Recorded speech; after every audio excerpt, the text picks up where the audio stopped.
buenas tardes a todos. Muy buenas tardes, Juan Pablo, Carlos, Daniel. Este es un programa especial de Escarabajo Cósmico que va a servir como proyección de algunas otras cosas más que tenemos pensado. Pero antes que nada, darles la bienvenida y agradecerles nuevamente a los tres por dejarme inmiscuirme un poco en esta reunión de amigos. Así que me gustaría que me cuenten a mí y a todos los que tengan la suerte después de también formar parte de esta reunión, desde dónde se conocen, cómo es. Yo dije amigos, supongo que son amigos, ¿no? No me tira pata con eso. Así que, desde cuándo se conocen, qué es lo que han hecho juntos, y cualquier otra cosa más que por ahí nos interesa saber. Así que puede empezar cualquiera. ¿Quién arranca? Carlitos, vos. Bueno, es una larga historia. No la vamos a resumir. Con Daniel nos conocemos desde el año 81. Casualmente, club de bar, vamos a decirle, nos conocimos y no fue amor, fue distintas veces que nos íbamos reuniendo y empezamos a hablar de distintos temas, de donde encontramos muchas cosas en común. Y el tema de los ovnis, vamos a decir, fue una de las ligaciones más grandes que tuvimos. Porque todos éramos, y vale decirlo, y no quiero entrar en polémica, pero seguidores de alguna manera de Fabio y su Cuarta Dimensión, de los libros de Juanjo Benítez, legal e informal, la curiosidad. Somos producto, a mí me gusta siempre decirlo, de aquella generación, especialmente, no tanto Juan Pablo, como dijiste, Calvito antes que nosotros, pero de la generación que dio el alunizaje. Entonces,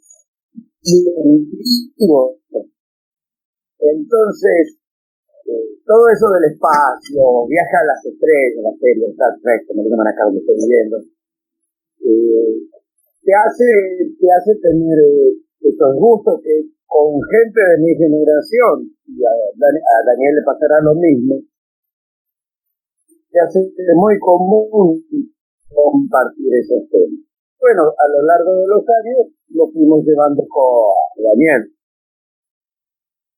Juan Pablo apareció en nuestra vida muchos años después, pero fue una maravillosa sorpresa, como porque podría decir como una señora amiga Silvia diría, algo muy maravilloso. Vimos a un señor, a un tipito, ahí en Lobo, mal no recuerdo, que estaba investigando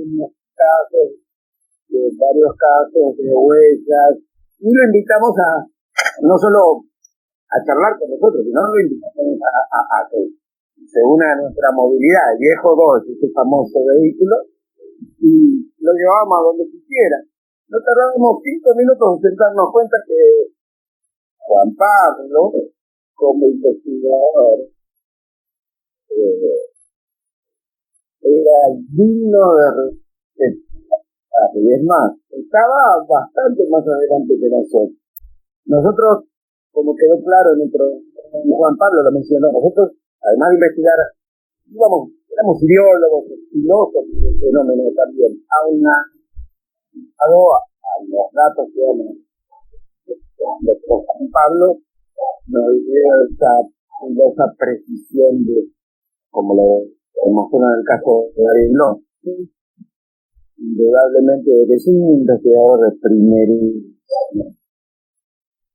Y aún ahora que nos está haciendo investigaciones históricas, y es Juan Pablo. Es no aprovechar a Juan Pablo sería, un desperdicio para la ufología argentina. Es excelente. Esa es mi convicción. Y no lo digo ahora porque hace mucho que no hablamos. No, eso siempre, desde el primer día, nos dimos vuelta con López y dijimos, este tipo de bravo, este tiene, juega en primera. Claro, yo utilizo esta clase de lenguaje porque me hicieron hablar primero a mí, todavía no estoy enfocado en la serie, pero no lo somos, tampoco somos payasos, pero es así, las naturales expresiones y las naturales emociones que genera este fenómeno, incluso conociendo en el medio del campo un señor que está haciendo lo mismo y de qué manera. Así que bueno, así nos fuimos conociendo, y ahí conocimos a Claudio Mica y la historia ya creo que es popular. Yo he seguido a Dani que la difundió bastante. Pablo, si te acabó tu parte. Ya, yo no iba a militar.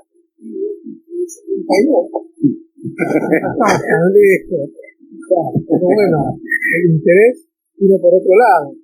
De todas maneras, como dice Carlos, tuve el gusto de hacerlo conocerlos en el 94, no, y me recuerdo perfecto porque yo lo estoy en serio, esta última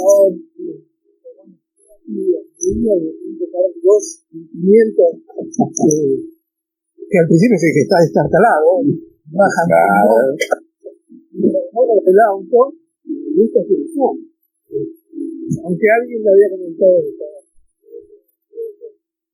que estábamos lo mismo, y hacemos lo mismo, a pesar de las calificaciones de la ESCO, y siempre digo exagerado.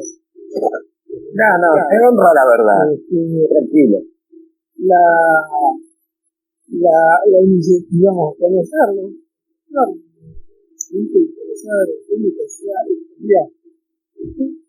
estando obviamente, ni siquiera tomaron café, hay una confitería de Lobos, y les pusieron lo que venían haciendo, y yo quedé fascinado. La vieja me invitaron a tomarme, y por supuesto sí, cantaría, y ahí empezamos. En ese entonces, esa tarde de Lobos, en el 4, no era el trabajo cósmico, pero era los espaciales. El galáctico. El galáctico. Y bueno, mi recuerdo es hermoso. Entonces, y aprendí muchísimo sobre eso. Lo que yo quería, durante muchos años me interesó, fui escribiéndome biografía, leyendo en el año 93 o 92, y no conocía el ambiente ideológico. Siempre estaba buscando a la gente interesada en un nivel de Dios. Este Carlito, la mayoría nos iniciamos viviendo las revistas de arte de sociedad. Y conocíamos a Serpa, iba a visitarla. Pero yo quería meterme con la gente que buscara, investigara en el terreno y de pronto me encontré con los de la investigación. Y me sumé con gustoso y disfruté muchísimo de ese tiempo de viajes y de conocimiento. Además aprendí muchísimo. Desde la mirada de ambos. Ellos formaban un equipo con una química y era admirable. Ya los distintos de viajes. El viaje se aprovechaba de una familia. Yo era partida de esas conversaciones de esta, en esas paradas de tele, todos dicen en el auto, hacerlo la mirada amplia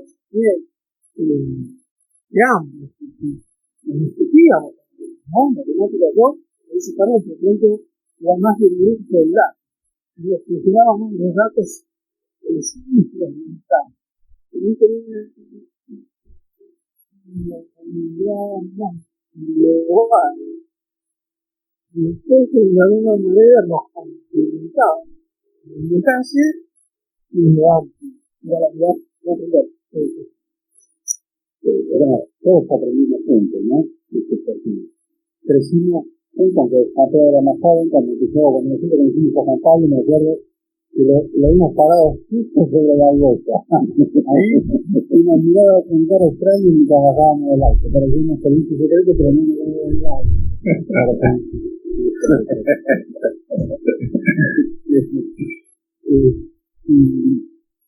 Y la gente que nosotros tenemos la oportunidad de conocer el campo de trabajo, y fíjate, la comunidad de decir, bueno, la gente suele ser más comprometida, porque la actitud de ir, gastar sus manos, esforzarse, moverse sin idea propia, es más difícil, y ahí se ve el compromiso. Yo los grandes investigadores que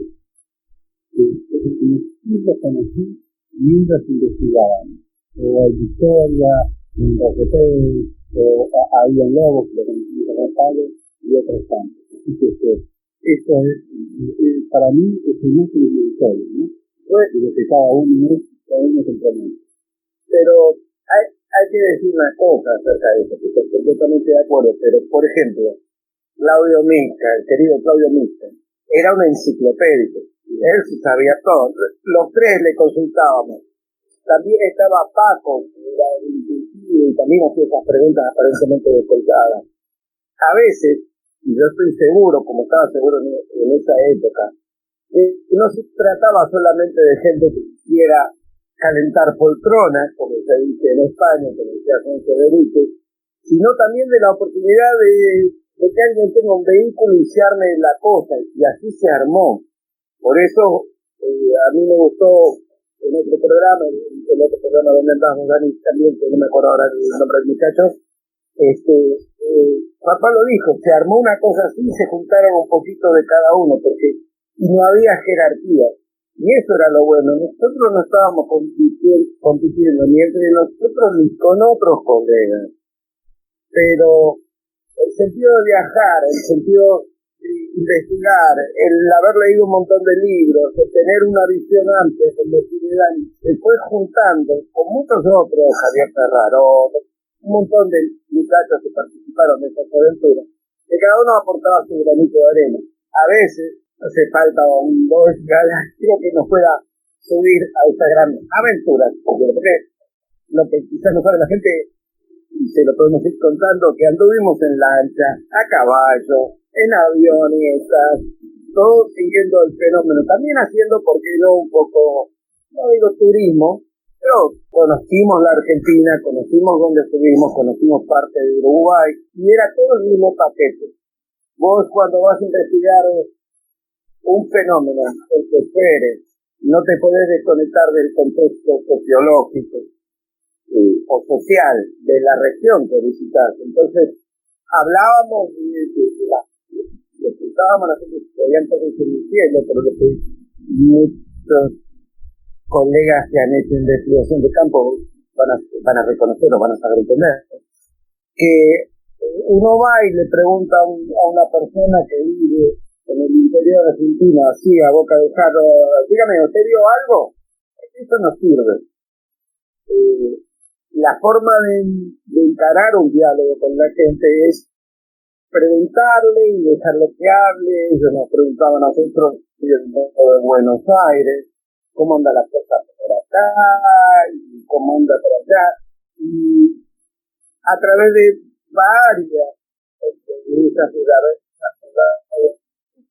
muchas personas lo más o menos la mentalidad, la ideología, la idiosincrasia de esa Argentina que debemos reconocer. Nosotros no conocemos, pero cuando salís al campo es todo un combo.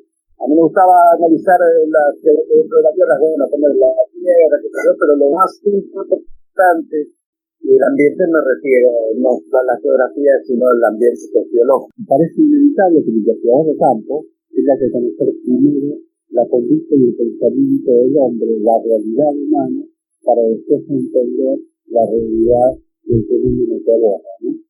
Eso es importante. Creo que si hay algún investigador de campo que no ha conocido más al hombre a través del fenómeno ovni, no ha aprendido. Es verdad. Entonces, nosotros por eso tenemos este amor, porque es un amor por los viajes, por conocer, por conectarnos en los lugares misteriosos, por hablar con la gente, por dejar que la gente se exprese y nos cuente cosas. Es por eso que nosotros tuvimos varias veces la comprobación de que había gente que nos consideraba muy bien, porque nosotros nos integrábamos a la comunidad, nos integrábamos a los problemas vivenciales de las personas, incluso como les he dicho tantas veces en estos programas, si teníamos que hacer un viaje solidario lo hacíamos, si había que alcanzar a alguien en un hospital, o tenía que ir a tomar un colectivo, ahí hay dos que se metía, lo hacía, que me podía, y esto me quedó inevitablemente una opinión distinta entre el investigador, el testigo y el fenómeno. Comprender algo más, un poco más profundo, esta profunda relación que tiene todo este conflicto, y el hombre es esencial. No, mayormente pueden ser confusiones, pero aún ahí creo que los tres estamos de acuerdo. Hemos siempre aplicado una política. Si en el caso de descubrir que un posible caso de observación de algo, tampoco lo publicamos ni lo hubiésemos publicado si todavía lo que está haciendo gacetado mental, de alguna manera. Porque es fácil, como urbanos que somos, o citadinos que somos, confundirse con las cosas que se ven en el cielo. A mí me encantan esas historias, ¿no? Justo antes de por ahí de empezar esta reunión, estábamos hablando de mi caso, cuando inicié el canal, que lo inicié en solitario, y para más o menos llevar mis intereses adelante de acuerdo a mis inquietudes y todo. Pero a mí, en realidad, me gusta siempre, soy una persona que prefiere trabajar en equipo. Entiendo que el equipo precisamente tiene todo eso que estaban diciendo ustedes, ¿no? Que se complementa, que donde incluso uno empieza a bajar los brazos, está el otro para animarlo. Ahí también uno sabrá cocinar, como sé que hay uno de ustedes que sabe cocinar, el otro es el que puso el auto y el otro era el que ponía las ganas, y el otro era el primero en bajarse para ir a preguntar a ver si un testigo qué había visto el testigo y cómo había sido eso. A mí me parece que... Permitime decir, Esteban... perdona. No, decirle Juan, por favor. No. Como vos mencionaste, trabajo en soledad, porque también hay que destacar, el pueblo, las ciudades pequeñas, los interesados en la temática, estaban solos, o con muy poca gente, a lo mejor, que le interesaba el tema, y se tenían más las burlas del laburo que trabajo, porque también era de respetar muchísimo el trabajo del investigador local y contactamos en primera instancia al investigador local, porque él nos podía dar esa mirada también, aportar esa mirada también del lugar y de su gente. Entonces, valoramos muchísimo porque ese trabajo de casística, de investigar, de copiar, era fundamental para el investigador. Entonces, nosotros lo sumábamos a esto.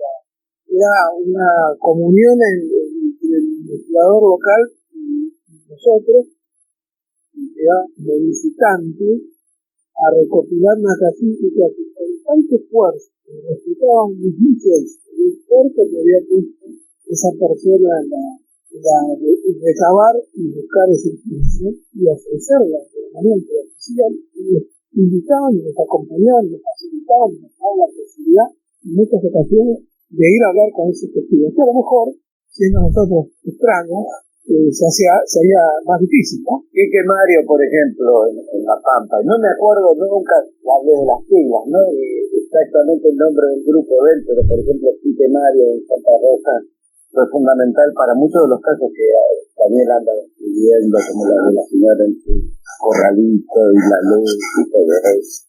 Fundamental, hay mucha gente muy valiosa en el interior, uno le dice interior porque se le dice así, alrededor de todo, desparramada por toda la Argentina, las comisiones oficiales lamentablemente no le prestan atención, como vos dijiste, puntillosamente guardan cantidad de datos, saben de la ideología del pueblo, un montón de cosas que algunos creen que los que investigamos OVNI estamos buscando la parte física del OVNI, la propulsión. No. Como bien dice Daniel muchas veces, que es lo que produce en la sociedad, no se manifiesta ese fenómeno, y es justamente la sociedad que es lo que tenemos que estudiar, o tratar de amalgamar o tratar de entender. En todo el contexto general. Y muchas veces el error que cometía el gobernador de Buenos Aires es llegar de una manera que se incluía interior, el conocimiento. Entonces, que venían con un rango mayor. Nosotros íbamos a aprender de eso y a conocer lo que ellos habían trabajado en muchas ocasiones. Hacemos nuestro trabajo, pero con la gran variedad que había esas personas. Por eso, cuando vos mencionaste de Bahía Blanca, de Ciudad, de Soledad, recordé lo que pasa y pasaba ahora con las redes sociales, pero lo que le pasó durante mucho tiempo a muchos muy buenos investigadores y investigadoras.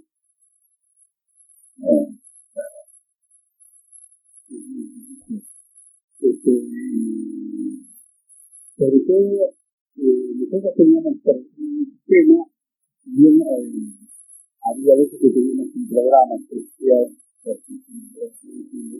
pero queríamos salir a lugares sin información del fenómeno. Una vez que encontrábamos, era como un viaje de aventura. Bueno, vamos acá a ver qué pasa. Y bueno, ahí teníamos sorpresas enormes. Empezamos a contar, ¿no? ¿Y qué era lo que ibas a contar de Juan Pablo?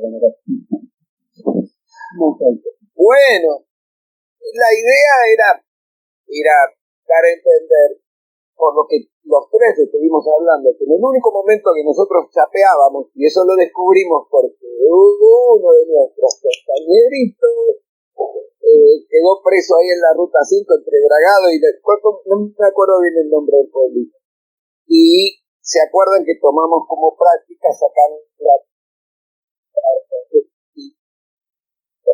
especialmente en las comisarías y demás, realmente también haber fenómenos que no tienen nada que ver con con los ovnis, eran sí luces que cruzaban el cielo pero con otros propósitos, y eso de andar merodeando en los bosques. Pero ¿qué pasó cuando caíste en Cana, Juan Pablo? ¿Qué haciendo usted acá? Digo, vengo desde Mechita. ¿Caminando? Me dice. Sí. ¿Y qué hace? ¿Qué está haciendo? Digo, estoy por el tema de los ovnis. Arriba el patrullero. Lo primero claro, yo digo exactamente la verdad, porque si yo me piso en algo, quizás genero sospecha innecesaria. Y además, yo tenía los binoculares metidos acá dentro de la campera, hacía frío ese mes, y se hacía un bulto, ¿no? Entonces, me dice, ¿qué tiene ahí? Binocular. Bueno, arriba del patrullero. Me llevan al patrullero, me piden mi documento, se lo doy, y se comunican mientras volvíamos.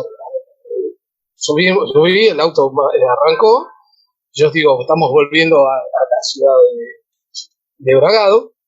El policía desde la patrulla nos llama al comisario. Comisario, dice, acá tenemos a ver, no sé, Juan Pablo, y no leía bien, no sé, Pablo Zapa, y esos los platos voladores. Y el comisario escucha que le dice, tráelo para la comisaría.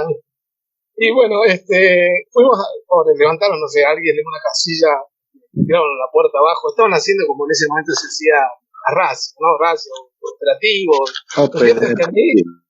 Yo iba camino a quedar detenido, ¿no? Averiguación de antecedentes. Así que llegamos a la comisaría y decí que yo les dije que era cierto. En ese momento había una revista que había salido, que no era la nuestra, era otra, y nos habían pedido hacer algunos artículos. Y era una buena ocasión que armar una nota. Yo tenía el grabador, los audios, bueno, lo que yo podía demostrar que lo que estaba haciendo era investigar el tema. Entonces apenas llego a la comisaría, yo veo que a todos les metían, nos mandaban al calabozo, ¿no? Era ir a tomar las huellas digitales. Yo dije, chao, acá me quedo demorado toda la noche, me quedo de la investigación. No, usted vaya para allá. Fui a una oficina donde estaba el comisario y otros agentes de la policía, y me dice, buenas noches, me dice, ¿usted es el que está con el tema de los platos voladores? Le digo, sí. Mire, le digo, discúlpeme, digo, no tuve tiempo de avisar acá, pero si ustedes verifican, pueden llamar a la comisaría Mechita, que yo me presenté, le di mi tarjeta y le expliqué lo que estábamos haciendo, lo que estaba haciendo. Y me dice, no, está bien. ¿Y qué tiene para demostrarme lo que usted está por este tema? Entonces saco el grabador y le hago escuchar la entrevista al último testigo de Mechita. Yo creo que pensaron que era una especie de periodista y me cuidaron de alguna manera, ¿no? Me dejaron en esa oficina y me dijeron, mire señor, vamos a tener que hacer averiguación de antecedentes de todas maneras. Claro, a la 1 de la mañana, más o menos. Yo, desconociendo que era la averiguación de antecedentes, le dije, yo le pido una sola cosa, comisario. No llame a mi casa porque si llama, mi vieja se infarta.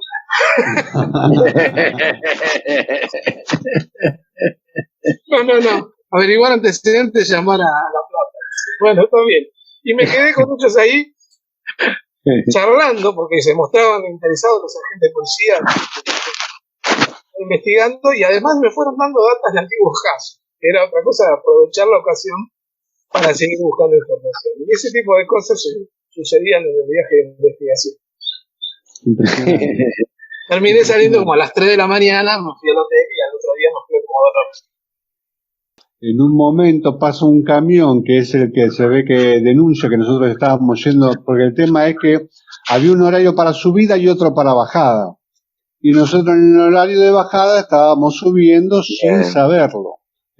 Entonces nos denunciaron y de pronto aparecieron, no sé, empezaron a aparecer agentes de policía, no sé, gendarmería, no sé qué eran, con fusiles, con metrallas, todo, y nos rodearon, como si fuésemos criminales. Claro, lo que pasa es que era una ruta estratégica donde se sacaba este material para potabilizar el agua, que era uno de los pocos que había, o el único que había en Argentina. Entonces estaba vigilado por el ejército, por todo.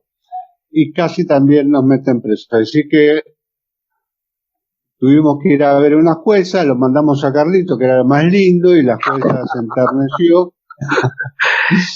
Y nos perdonó. Yo le dije, la verdad, un poco viejo y me olvido de algunas cosas.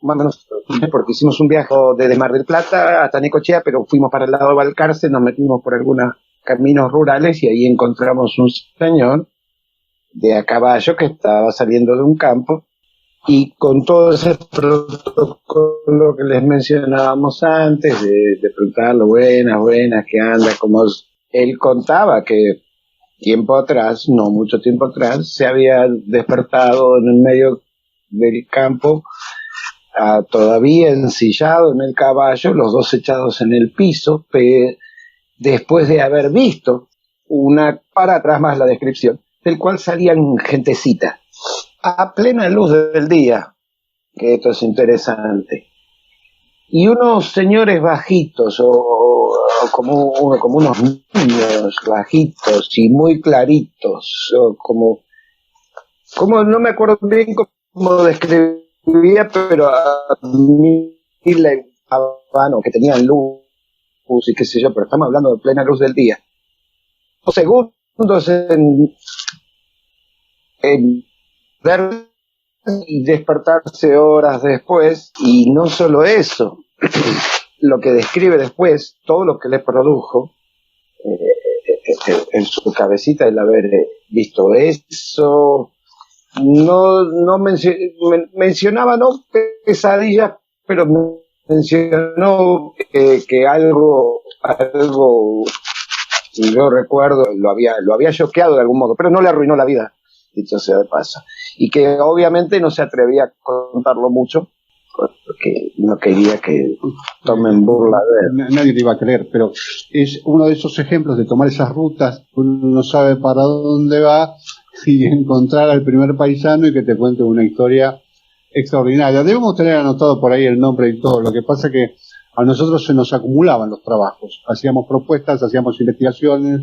Un día, qué sé yo, íbamos a Victoria, después otro fin de semana nos íbamos a Saladillo, después nos íbamos a Córdoba. Claro, no vivíamos de esto, ni éramos niños ricos, entonces teníamos que volver a casa y laburar como cualquier criollo durante la semana, juntar los manguitos para, como vos bien dijiste, un tiempo después poder salir a hacer la suya. Que no nos quejamos porque no podríamos hacerlo. Lo único que siempre comentamos entre todos nosotros es acerca de las supercomisiones oficiales que existen en los países, que uno no les pediría dinero, solamente logística para manejarse, y ¿sabes cuántas cosas más saldrían a la superficie? ¿Cuántos casos? Y no hay que perder noción de lo que voy a decir. Insisto, por el tipo de diálogo, vos te das cuenta que no es un asiduo lector, no eran asiduos lectores de Fabio Serpa, porque ellos mismos te dicen, al final me terminó pasando, en cualquier caso, ¿no? Eso que decían ese señor que aparece en la tele, o muy vagas descripciones. Cuando vos salís a la investigación de campo, no es, no somos, ¿cómo es que se dice? No investigan el crimen. No, nosotros salimos a la que salga y nadie está esperando que vengamos nosotros normalmente, y eso sería en un universo lógico, supuestamente entre comillas, lógico. Lo curioso es que, se lo voy a dejar decir a los chicos, es que más de una vez, cuando también llegamos al medio de la nada, en las rutas de Dios que sean, nos encontramos con gente que, si no tuvo testimonio, venían hablando entre sí de platos voladores la misma noche o el mismo día, pocas horas antes o 2 horas antes, venían sin saber que estos tipejos que éramos nosotros iban a aparecer en el medio de la nada. Te dejo la Sí, porque eso es algo de lo que yo llamo la sincronicidad con el tema de los ovnis, que nos encontrábamos como por ahí con este paisano, o con un grupo de gente, o con un matrimonio, con un par de amigos que transitaban, que habían tenido una experiencia, y dicen, ustedes no saben, casualmente veníamos hablando de eso. Parece que hay una fuerza mayor a nosotros que nos hace, nos produce el encuentro, ¿no? Para que la información, que es lo más importante, la información surja, las experiencias sean conocidas, y parece esa sincronicidad que no maneja nadie, maneja alguien, que nos sorprendían, porque al final de la jornada, cuando nos poníamos a conversar sobre cómo había sido el día, que había pasado y qué sé yo, uno terminaba notando que esas cosas se presentaban, y no sabía. JJ Benítez lo dice, ¿no? No me acuerdo ahora el rótulo que le pone, pero quiere decir que cuando uno se pone... La nave madre le llamaba él. Claro, es la nave madre, le decía. Exactamente, como que hay algo que está guiando los encuentros entre el investigador y su caso. Que de pronto, un dato que vos tenías, digamos, agarrado con alambre, lo pudieras confirmar con la primera persona que encontrabas en el pueblo, o con una de esas personas del pueblo. Entonces, y eso te aportaba los datos. Entonces, la búsqueda era la que generaba de alguna manera encontrarnos información que estaba ahí en el aire. Yo digo cuando uno diga y empieza una investigación, es como que se activan ciertos mecanismos invisibles, pareciera, que se va generando que no lo conseguiría. Entonces ahí nosotros con nuestro trabajo podíamos darle la razón a Benítez en lo que es la orden de campo, la que lo confirmaba. Y se da mucho en otros campos también de investigativos, pero en el nuestro, donde era el viaje, el lugar, conocer el lugar, los testigos. Esteban, ¿querés preguntar algo? Porque por ahí nos estamos zafando y aparte no sé cuánto tiempo tenemos. Esteban, ¿está ahí? Estoy acá. Sí. Sí, por ahí se ha salido un poco de internet, pero no, estoy acá. No, en realidad a mí me encanta escucharlos porque precisamente todo empezaba en un viaje, hay veces que en solitario también, como contaba recién Juan Pablo, cuando tuvo esa experiencia en la comisaría, y si no era, bueno, vamos a tal lugar, a ver qué pasa, a ver qué historias hay, a ver si tenemos la suerte de, aparte de llevarnos un montón de anécdotas de cada viaje, damos con algo de lo que estamos buscando. Y precisamente por ahí pensaba, no, en algún punto no sabemos si nosotros, o ustedes, ¿no? Digo, nosotros como ustedes, los investigadores, están buscando encontrarse con ese fenómeno, con testigos del fenómeno, y de alguna manera esos testigos o el fenómeno mismo está esperando encontrarse con ustedes. Es ahí donde me parece que está bueno esa vuelta, ese círculo que se empieza a generar, y que de hecho a ustedes los ha, no digo sorprendido porque era lo que estaban buscando, pero han tenido el éxito de encontrar todo eso. No, mi éxito se dio, simplemente se dio, y como una golondrina no hace verano, el habernos sucedido tantas veces y de repente charlarlos con otros colegas, o mismo lo que vos estás contando, decís, bueno, me guste o no, no sepa cómo abordarlo, algo, esto tiene sentido, es algo que se repite, es algo que mencionan muchos y que a uno le pasa y está ahí, no es que te lo contaron, lo leíste, entonces es un fenómeno real, entre comillas, algo pasa, hay una comunicación, no sabemos ni dónde viene ni cómo va, pero obviamente está ligada al fenómeno, indudablemente.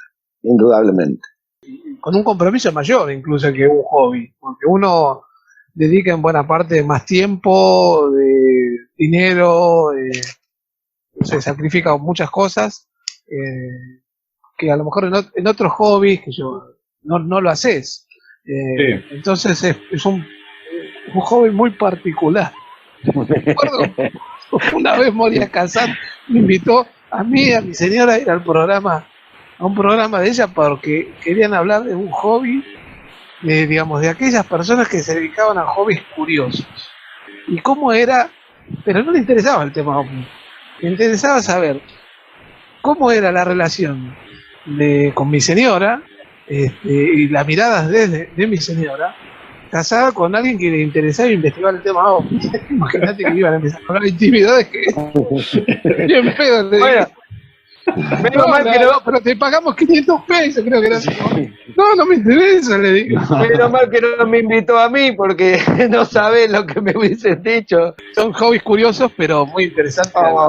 Muy, uno no pierde el tiempo. Si hay algo que nunca me arrepiento, viste, porque hay gente que a veces parece estar arrepentida del tema, y más cuando entran por el lado del escepticismo, viste, la negación, y es como que estás como que, notas a veces como que tienen como un arrepentimiento de lo que dedicaron su vida. Una decepción, ¿viste?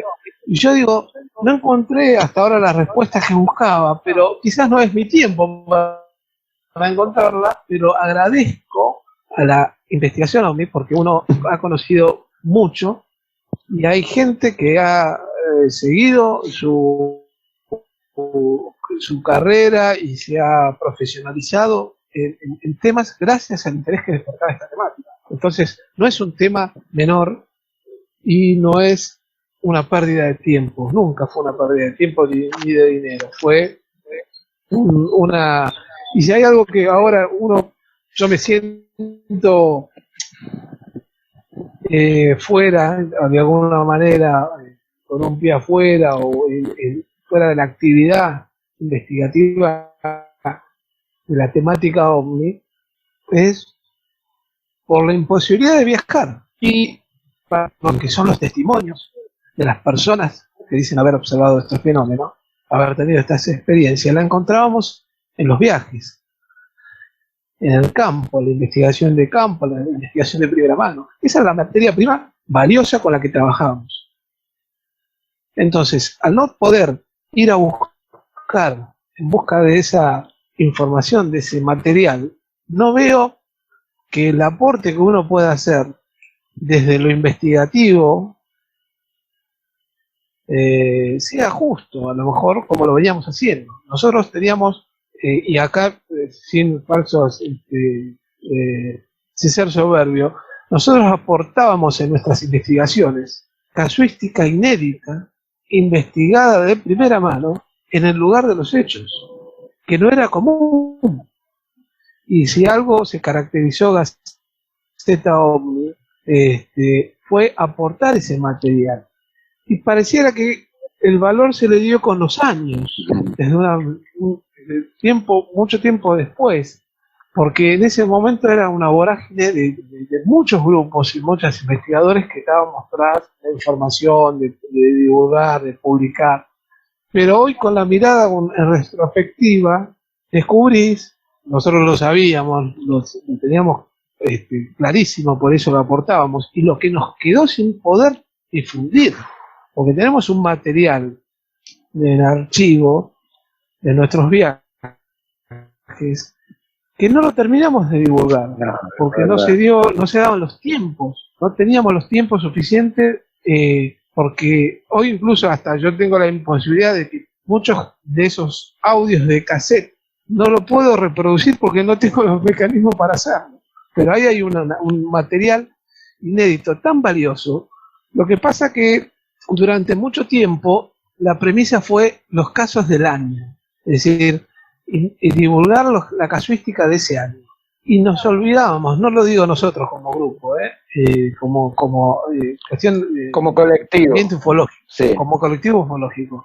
Nos olvidamos de la casuística antigua que íbamos encontrando, que tenía cada investigador en su lugar, en sus archivos, y es como que no, es un caso viejo, no, ya no tiene interés. Y en realidad son casos, es información, es historia de la cuestión OVNI que tiene el valor y mucho más aún de los casos nuevos. Si de pronto, viste, hoy uno dice, no hay material, en realidad está el material.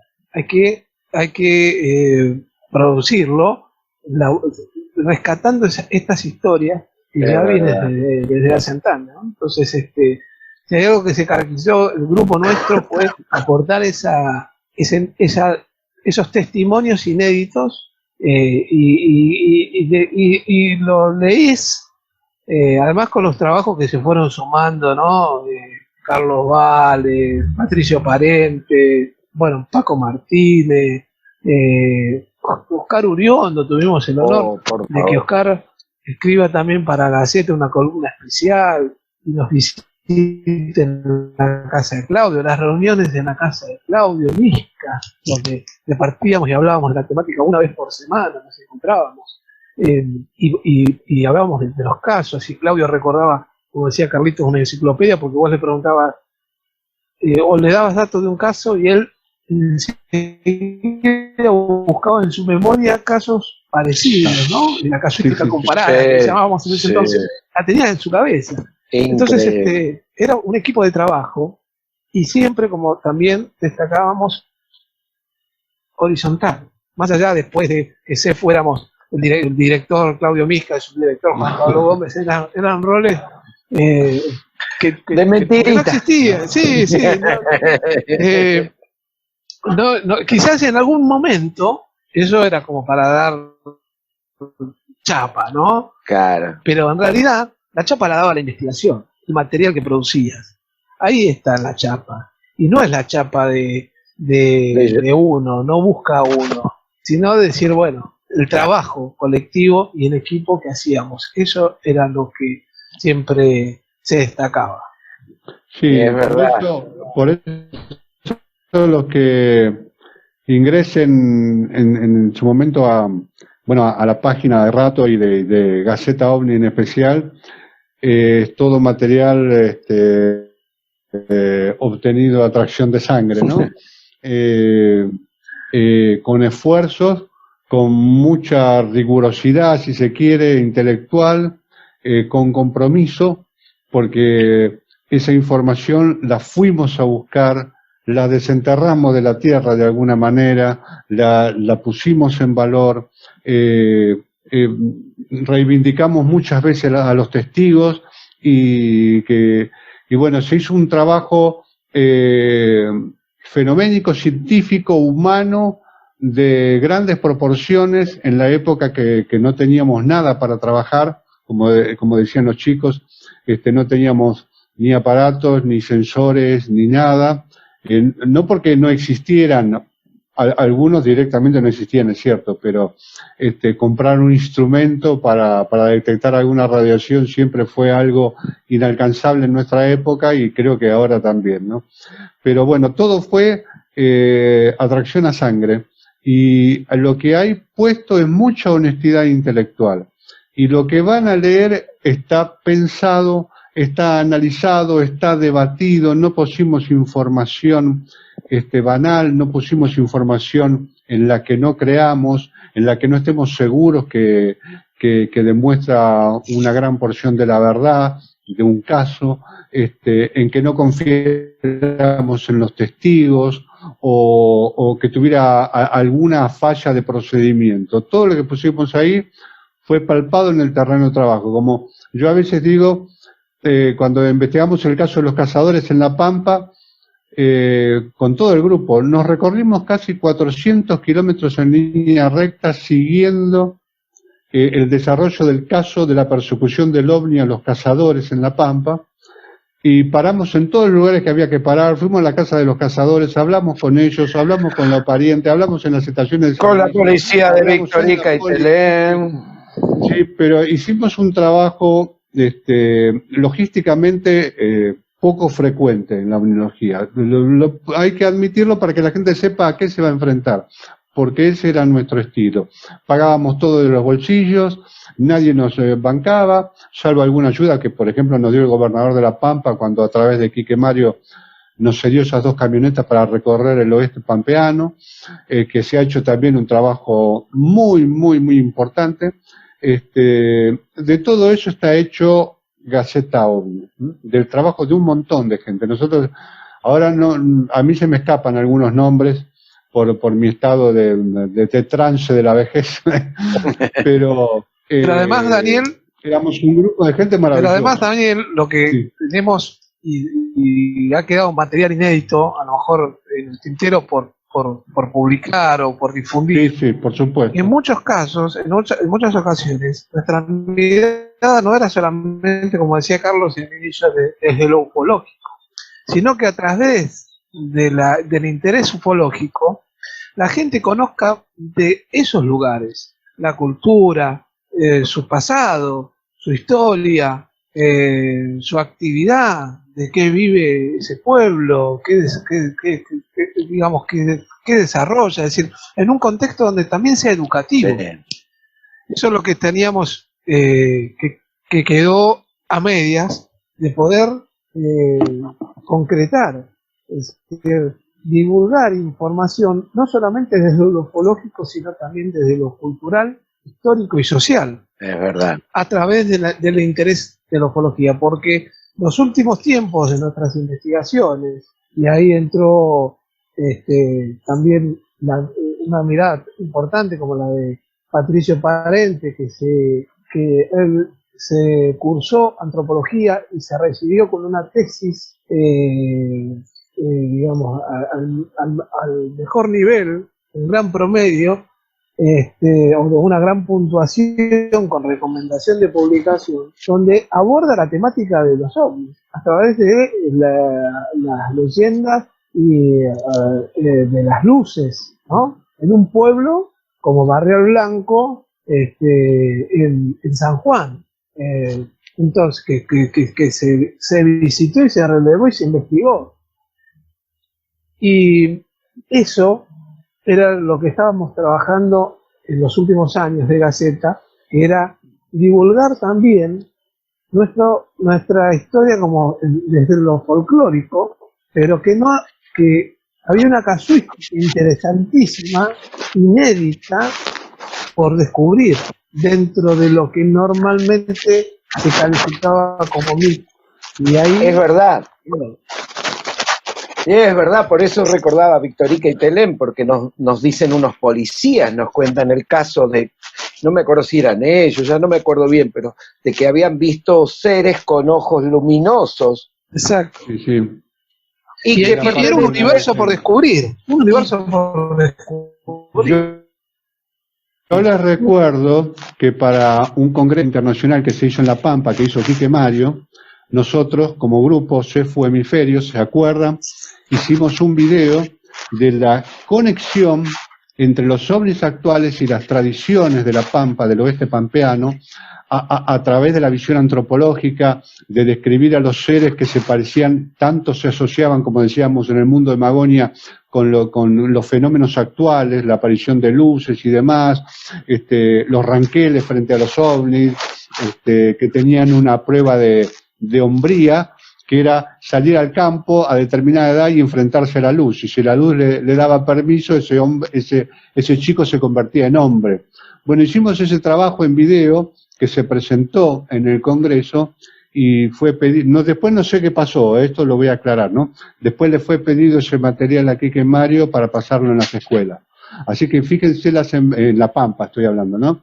Fíjense la envergadura del trabajo que nosotros hacíamos de análisis, ya no solamente del fenómeno ovni como un fenómeno aéreo simplemente, sino la integración de un fenómeno aéreo histórico, mezclado con las tradiciones de la gente, mezclado con las historias de los lugares, y de verdad mostrando la envergadura sociológica del evento que estábamos estudiando. Y esto sucedió, y bueno, nos dio muchas satisfacciones. No solo Patricio se pudo recibir con su teoría de las luces en el fenómeno folclórico, sino que todos hicimos un aporte a través de la investigación, y desinteresado, porque nosotros nunca recibimos, por todas esas cosas, nunca recibimos ni un peso, ni una mención, ni una felicitación. Esto valga aclararlo, pero es la satisfacción de haber aportado algo, y qué importante es el fenómeno cuando la mirada del investigador de campo es abarcativa y comienza a integrar al hombre y su historia como parte integral del fenómeno, que es una de las razones por la que el fenómeno se manifiesta en esos lugares, si no, no tendría razón. Y permitime, y no quiero digamos, ya con los años, no por ser a otro nivel superior ni nada por el estilo, pero me gustaría recomendar a las nuevas generaciones de investigadores, a los jóvenes investigadores,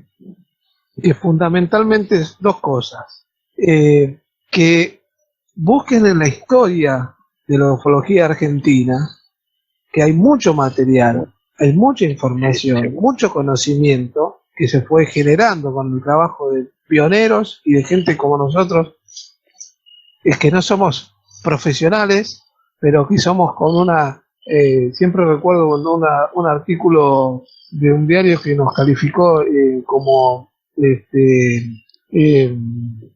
las ganas bien organizadas o algo parecido. Como decía Daniel, una honestidad intelectual de buscar la búsqueda del dato genuino y de divulgarlo, y además también que se nutran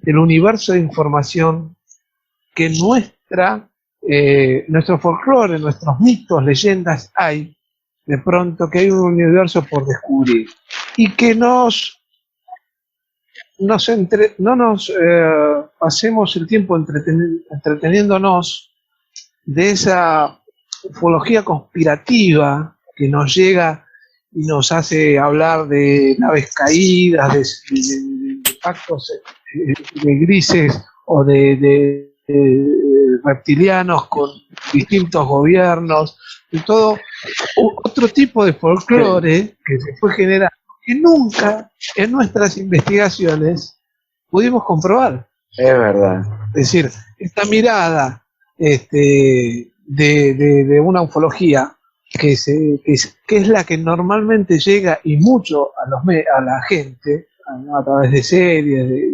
material de revistas, además, de películas, una mirada totalmente distinta al universo ufológico que nosotros descubrimos en el campo, en la investigación de campo. Sí, en cambio, pudimos confirmar esa información que nuestro folclore nos fue ofreciendo durante tantos años,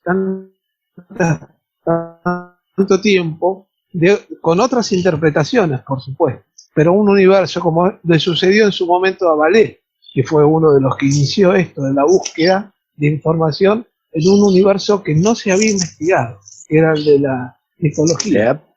Y ahí apareció Magonia, y nosotros, como dice Carlitos, como dice Daniel en los programas que hizo, tenemos un universo de Magonia poco explorado. Y hacia ese universo hay también, y no estar tan pendiente de que si Estados Unidos tiene un plato volador, o si pactaron con grises, o si estamos ante una gran conspiración de un gobierno mundial. No, investiguemos en la fuente. La fuente son los testigos, las fuentes son los testimonios. Esa es la fuente de información que nosotros tenemos que investigar. Y dirigirnos, como dice Daniel, como dice Carlito, nuestra mirada, nuestros análisis, nuestra investigación hacia eso. Lo demás es ruido, y el ruido distrae y nos evita ir descubriendo cosas interesantes. Juan Pablo tiene mucha razón, porque la omnilogía de base, que es la omnilogía de campo, que es la omnilogía de base, la esencial, la que aporta información, sea que suceda en una base militar, sea que suceda en un campo ahí en La Pampa o frente a la cordillera, siempre es la omnilogía esencial la que aporta datos. Es igual en todo el mundo. El fenómeno de las luces tiene su contrapartida en fenómenos igualmente tradicionales, igualmente folclóricos en España, en Francia, en la India, en la China, en Estados Unidos, eso iba a decir. En todos lados, y uno descubre que la omnilogía de campo es la que aporta casi datos muy similares, cada uno con sus características, por supuesto, pero sí muestra un conjunto de eventos que son similares en la investigación de campo. Y todas aquellas cosas que uno no encuentra en la investigación de campo y que son totalmente, parecen reaccionarias a esa información esencial, que es esto que describía Juan Pablo, de los grises y de las cosas, nosotros jamás la hemos encontrado en campo. Entonces esto suena siempre más a manipulación de la información. Si hay alguna conspiración, la conspiración es justamente que la gente no llega a entender cabalmente lo que significa el fenómeno OVNI y qué es el dato esencial del fenómeno OVNI. Entonces la gente se entretiene a ver si son abducidos. Nosotros nunca en la investigación de campo, sobre todo en esa que uno no planea, es decir, cuando agarramos esos caminos para decir, vemos qué sale, nunca encontramos abducciones de dormitorio, nunca encontramos grises, nunca encontramos nada de lo que te venden. Esto la gente lo tiene que entender. La investigación de campo es la fuente esencial de los datos, porque vamos al caso de cualquier experiencia que haya dado. Esas cosas como la invasión de los reptilianos, yo leo cada cosa que a mí me sorprende, ¿no? Me gustaría saber la fuente o cuál es la investigación, pero te dice que hasta la reina de Inglaterra es reptiliana. Bueno, yo no se puede hacer cualquier cosa a la reina de Inglaterra. Si no se muere en los próximos 20 años hay que darle crédito. Podemos dudar. Si le gana a mí Telegram. Son esas cosas que uno dice, son construcciones que obviamente manejan la opinión pública y manejan buena parte de la investigación mundial, que se centra justamente en esas cosas extraordinarias de lo extraordinario, ¿no? Entonces, bueno, habrá que hacer otra vez, no digo escuela, pero sí incentivar en los chicos que sean investigadores, que quieran profundizar, no solo lean libros, conozcan testimonios de primera mano. Y si descubren algo de todo esto que decimos que para nosotros no existe, está bien, hay que investigarlo, pero que sea propio de la investigación, no algo que nosotros aportemos o incitemos a decir a la gente. Sí, a prestar la atención. No, y sin ofender a los que sí creen esas teorías, y hay muy buena gente que cree en esas cosas, porque sabemos que en el ambiente desconocen también, hay veces que uno no puede ser ingenuo y sabe que hay gente dedicada a la desinformación, a embarrar la cancha. No sabemos el propósito, lo podemos intuir, pero se embarra muchas veces la cancha. Y después, también como fenómeno sociológico, existe el hecho de que ante un fenómeno real o un evento, todos tratamos, como seres humanos, de explicar a nuestro modo algún evento extraordinario que nos puede haber sucedido o que le sucede al vecino, y eso es prácticamente normal. Ahí es donde invitamos a las nuevas generaciones a que lean la historia simplemente para entender que hay datos suficientes como para saber que sí es un fenómeno importante, pero existe en la casuística desde hace años y casos colectados, como decía Daniel, alrededor del mundo, y que es extraordinario, pero no es mágico. No estamos hablando de magia acá. Entonces, ahí va el punto que me interesaba también aportar para ir redondeando. Nosotros nunca nos creímos iluminados ni nada, somos gente inquieta, y es la inquietud el principal motor. Si no podemos llegar a la verdad, vamos a ir colectando más datos para encontrarla, y quizás no lleguemos nunca, pero esa colección de datos y de informes y de casos y de testimonios que se ofrecen al público y a las nuevas generaciones va a seguir cimentando la base sólida de un entendimiento algún día de lo que realmente se trata de este fenómeno. Y bueno, en ese trabajo estamos todos, ¿no? Por eso, con honestidad intelectual y con mucha objetividad, y algo que siempre utilizamos, no importa cuán alto disparemos y especulemos, casi en las fronteras de la fantasía. Aparte de la honestidad intelectual, autocrítica. El investigador y toda persona interesada seriamente tiene que hacerse preguntas, y en esas preguntas tienen que hacerse valoraciones de lo que uno empieza a creer, de lo que uno ve, o de lo que uno interpreta, o de lo que le dicen. Siempre está, porque el eje del entendimiento es la inteligencia, y la inteligencia necesita autocrítica para no absorber cualquier cosa y darla como válida, por más externo como para agregar, como dijo Juan Pablo, sí, exteriores al propio fenómeno, y si nuestra intención, está bien que está en cada uno, ¿no? La gente toma los misterios como un entretenimiento de su vida cotidiana. Bueno, ahí pensar cada uno lo que quiera, pero el que tiene el que asume una responsabilidad de informar, de investigar, debe tener mucha autocrítica, preguntarse mucho, analizar mucho a través de su inteligencia qué cosas tienen sentido, porque acá la investigación del OVNI no es solo investigar lo extraordinario, sino aquello que dentro de lo extraordinario muestra un sentido, muestra una dirección, muestra una estructura, un patrón. El fenómeno OVNI es un mapa de patrones, sí, ¿no? Que se van construyendo lentamente a través de la generación de información y el análisis. Por ahí tenemos que ir.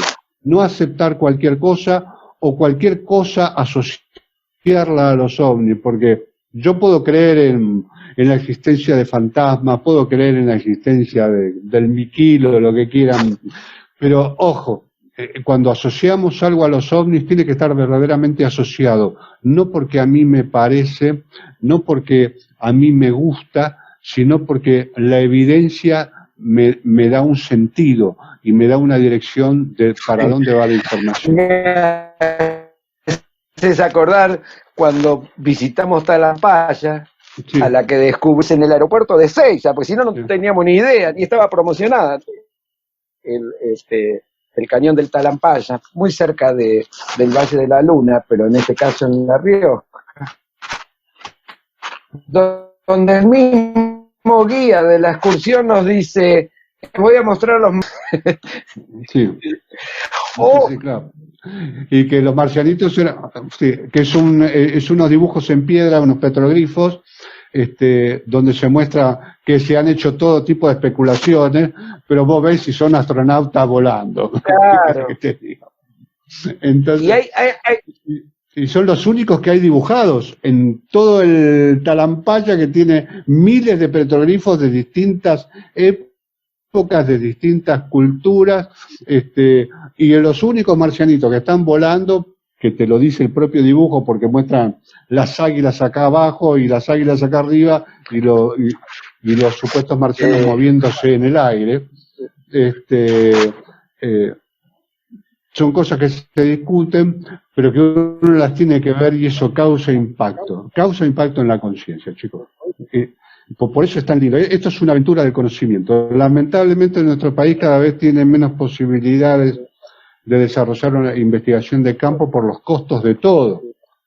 Pero alguna vez va a mejorar, espero que nosotros lo veamos. Y bueno, utilizar estos criterios, ¿no? Vamos a la conciencia de algunas. Nunca lo quiero encontramos. aportar a la causa de la investigación y aporte unos buenos dineros para que nosotros no la vamos a gastar, sino en la investigación misma. Claro.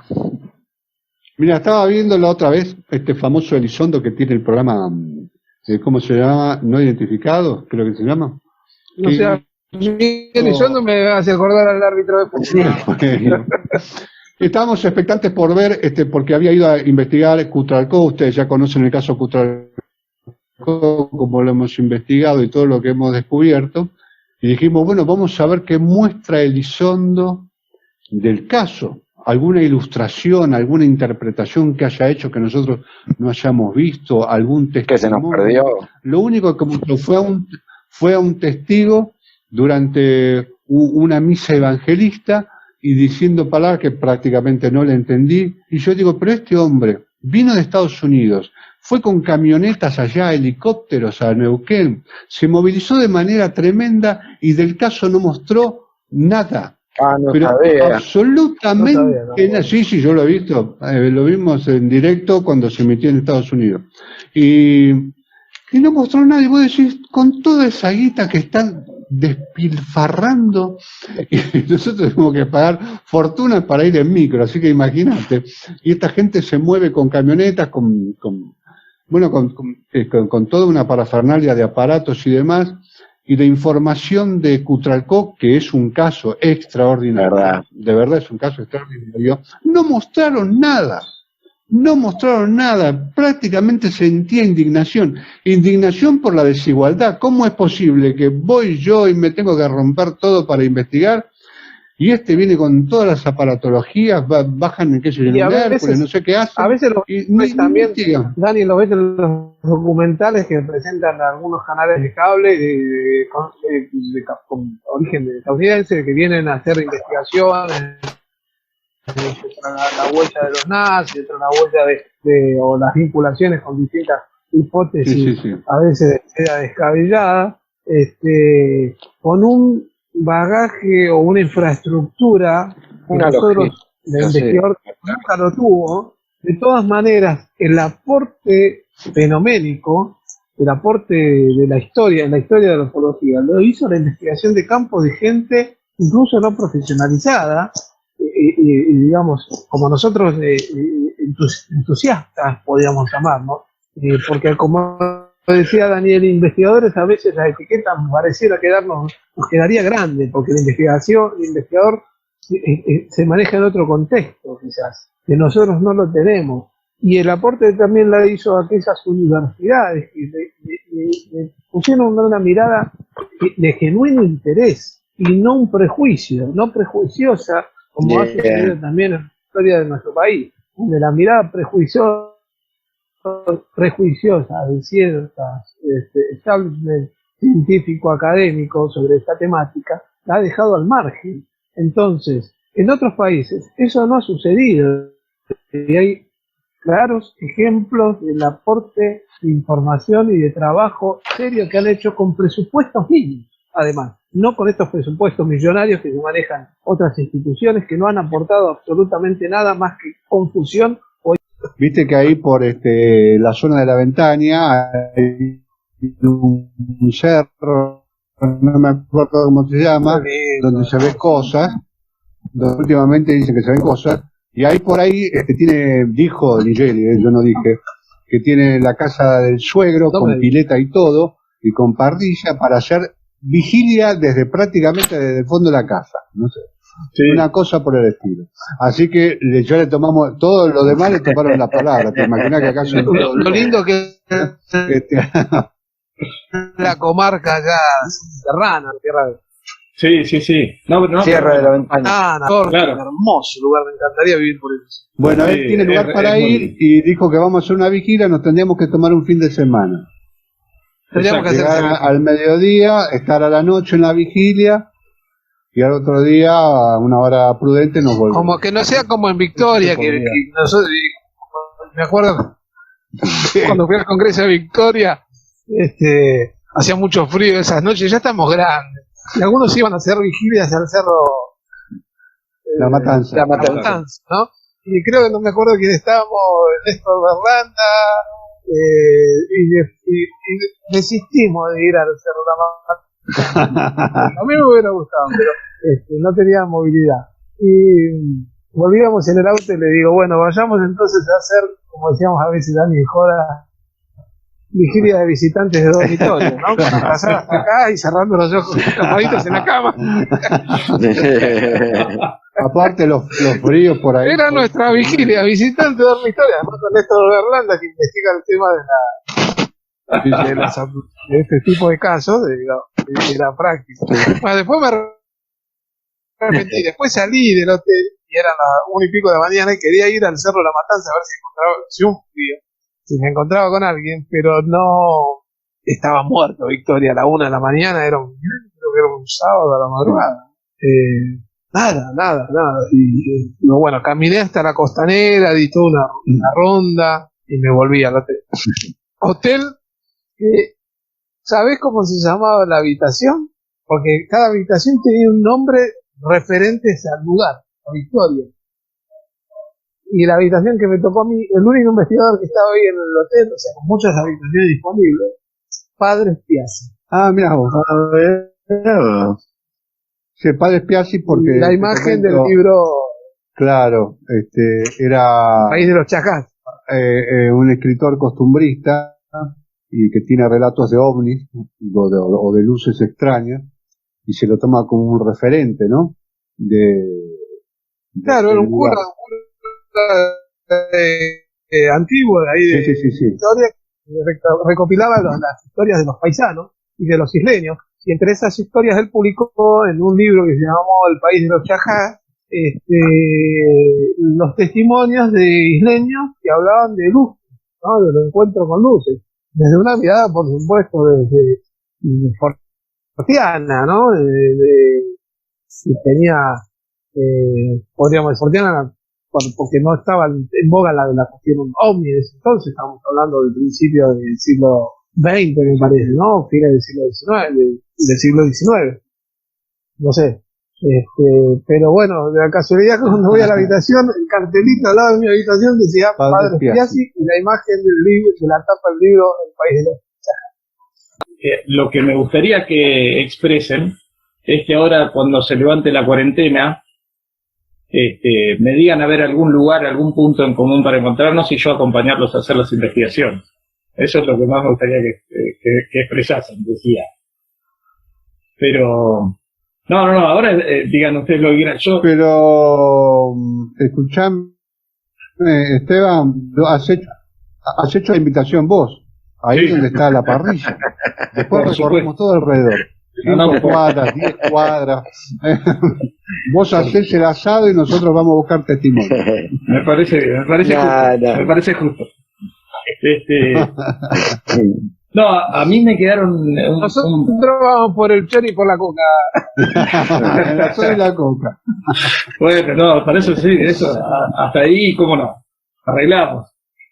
Está bien. No, a mí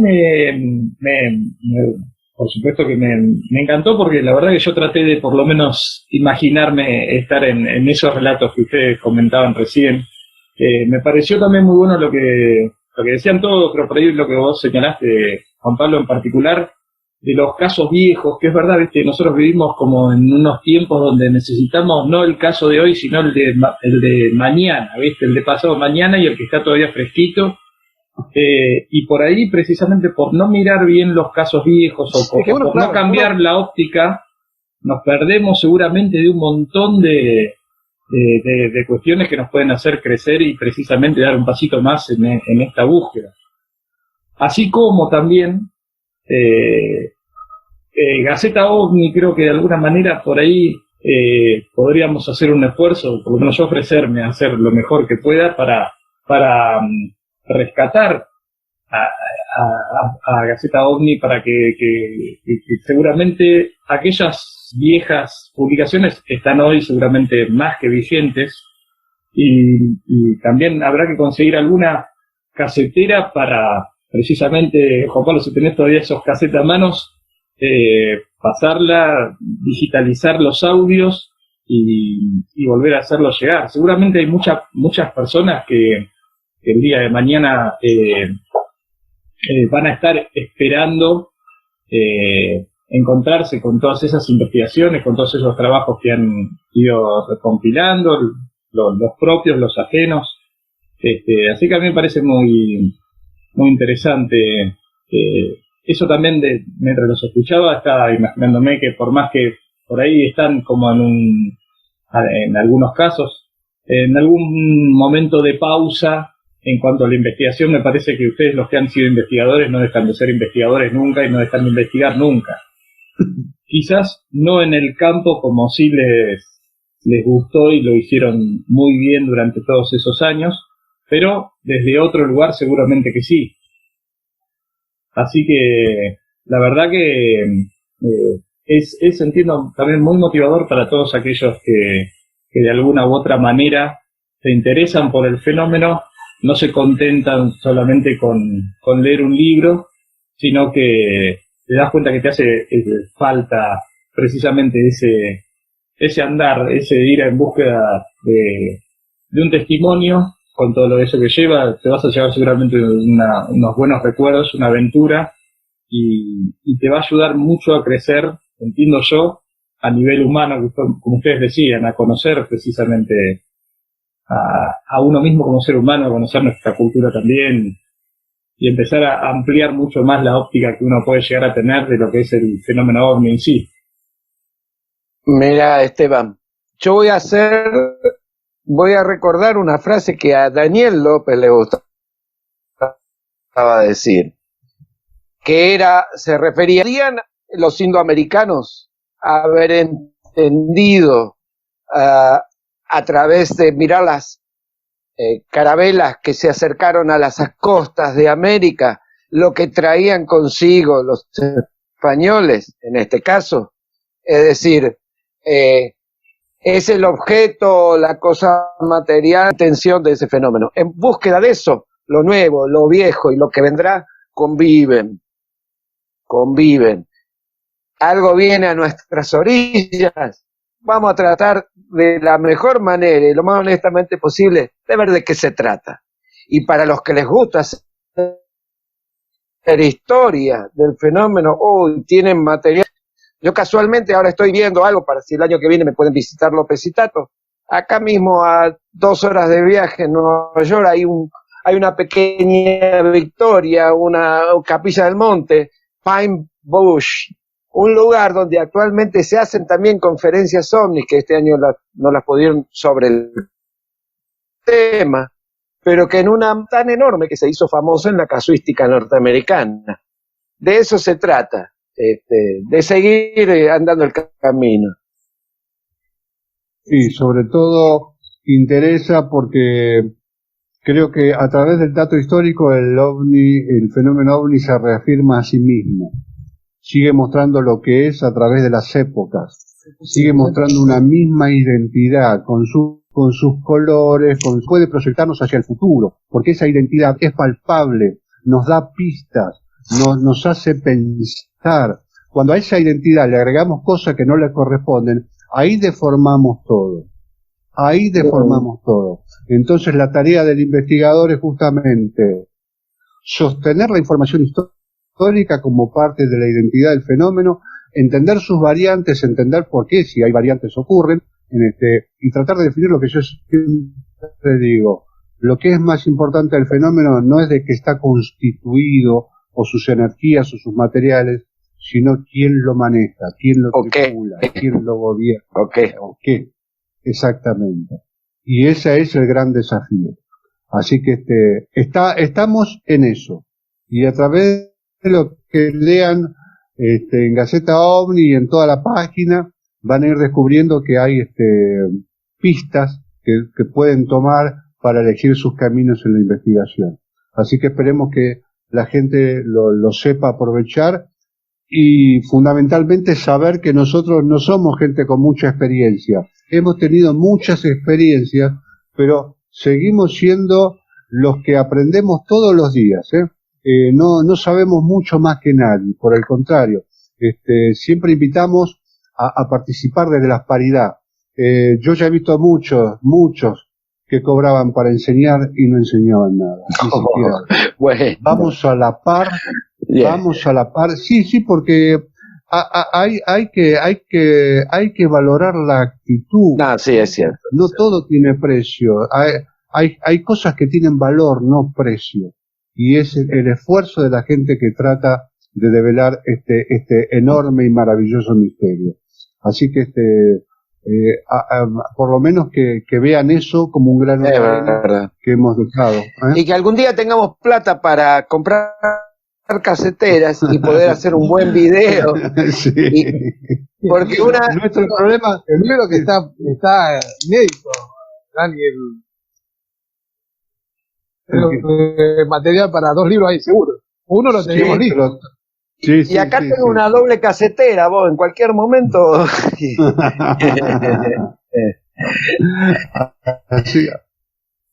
Así que bueno. Creo que dijimos bastante. Sí, por hoy sí. La próxima vez vamos a recordar más casos. Bien. Bueno, desde ya, muchas gracias a Esteban.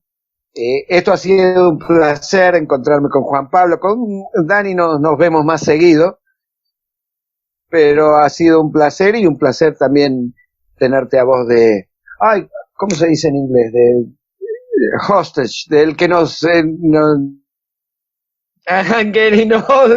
estoy poniendo viejo y me olvido de un montón de cosas. Ahora me olvido de hablar español, inglés, o los mezclo, soy un desastre, pero también acá hay un montón de cosas, y bueno, ya ustedes vieron los de la Armada, las filmaciones.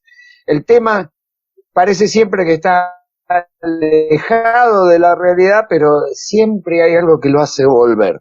Siempre lo hace volver, si no a la primera plana, ahí, que hasta el New York Times publica algo de vez en cuando sobre los ovnis, que es una de las palabras mayores, o el Washington Post. Así que no bajemos los brazos, que esto está ahí. Y de nuevo, te agradezco mucho habernos dado y haberme dado la oportunidad de reencontrarme y de conocerte a vos. Muchísimas gracias. Juan Pablo. Habrás notado que Carlos Ingaramo es un cronista internacional de Gaceta OVNI, ¿no? Of course. Of course. Whatever you need. Bueno, Esteban, muchas gracias por el espacio, por el interés, por la entrevista, por querer dar este reencuentro. A veces por una cosa u otra el tiempo pasa y no lo hacemos. Y juntarnos a reunirnos a hablar de lo que algo que nos apasiona, nos apasionó y nos interesa muchísimo, a pesar de, a lo mejor como en mi caso, que no estoy de manera tan activa, pero que no deja de despertar el interés y la curiosidad de buscar respuestas. Así que muchas gracias y saludos a todos los que siguen el programa del Escarabajo Cósmico, y te deseo muchos éxitos en esta búsqueda y divulgación de información. Bueno, yo ya saludé, así que acá se terminó el programa. Yo le doy el fin, cada uno que haga lo que quiera. No me saco los auriculares. Bueno, te dejamos un programa difícil de armar, porque entre las puteadas, los cortes, los saltos, pero bueno, ahí va a estar tu mano No, yo igual les quiero agradecer muchísimo a los tres, al contrario, la oportunidad de formar parte de esta charla, de escucharlos hablar, de que recuerden anécdotas, de que conversen como si fuese en el living de la casa o adentro del Doge mismo, como lo deben haber hecho muchas veces. Para mí es un honor, es un honor inmenso, un gusto tremendo, y por eso me gustaría mucho también volver a tener otra reunión. Así que mi casa o las puertas del Escarabajo Cósmico, como si quieran decir, están por supuesto abiertas para cualquiera, en cualquier momento y para siempre. Así que muchísimas gracias a ustedes.